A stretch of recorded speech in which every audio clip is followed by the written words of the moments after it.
varoluş dayanağımızdır aslında kültürümüz biz gençler için.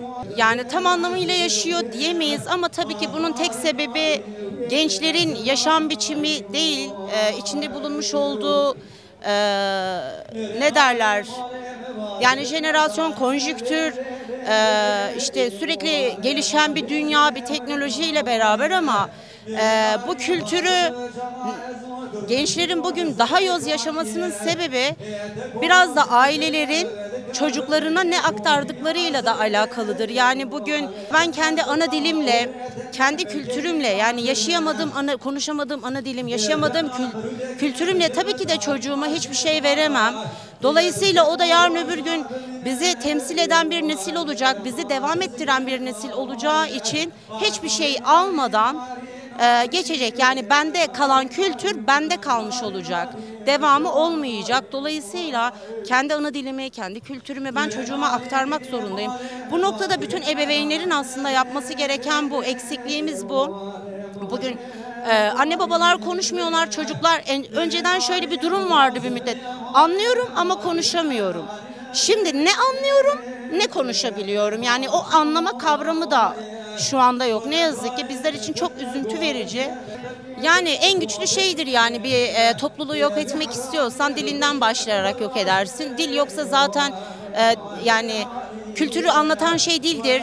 İnsanın kendisini anlatan şey dildir. Dil bir kimliktir. O yoksa hiçbir şey yoktur. Tabii ki de coğrafyamızda halkın üzerine çok ciddi politikalar geçmişten bugüne kadar yarın da olacak maalesef. Bu hep halkımızın yaşadığı bir durum. Asimile etmeye çalışmak, sindirmeye çalışmak, bunun için işte sürgünlerdir, göçlerdir, topraklarından kopartılmış bir toplak, bir halk var. Devletin bu politikalarına karşı işte bu noktada bu kurumlar o yüzden çok önemli ve çok kıymetli. Çünkü bu noktada çok ciddi mücadeleleri var. Yani hakikaten bu kurumları tanımak, sahiplenmek gerekiyor.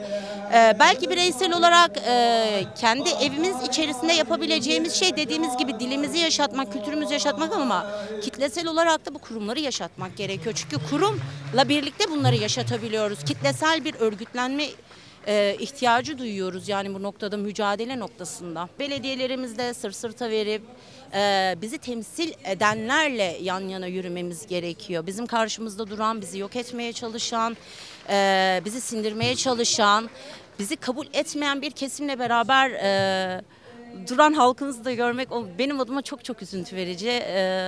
Tabii ki yine de umutluyuz. Gençlerimiz evet biraz kopuk da yaşamış olsalar bugün ama yine de umut verici ciddi bir kitle var bizler için. Umutluyuz. Umutlu olmak zorundayız. En büyük politika dediğim gibi bunları yaşatmakla olur. Yani zaten politika nedir? Bizi kendimize yabancılaştırmak. O yüzden öncelikle bizim yaşantımız, yaşamımızın her alanı ne yaşayacaksak kendi kültürümüze, kendi benliğimize ve kimliğimize yönümüz o tarafta olmalı. Çünkü bizim güneşimiz o, bizim besleneceğimiz kaynak o şekilde olmalı. Yani anlıyorum gençleri de hiçbir şey bilmiyorlar.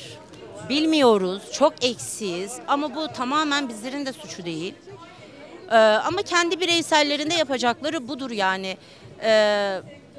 Kurumlarla yani bireysel yapamayabiliyorlar, ne yapacaklarını bilemeyebiliyoruz, nereden destek alacağımızı bilmiyoruz ama bu noktada en azından kendi bölgemin yani şu Peri Vadisi bölgesi için söyleyebilirim.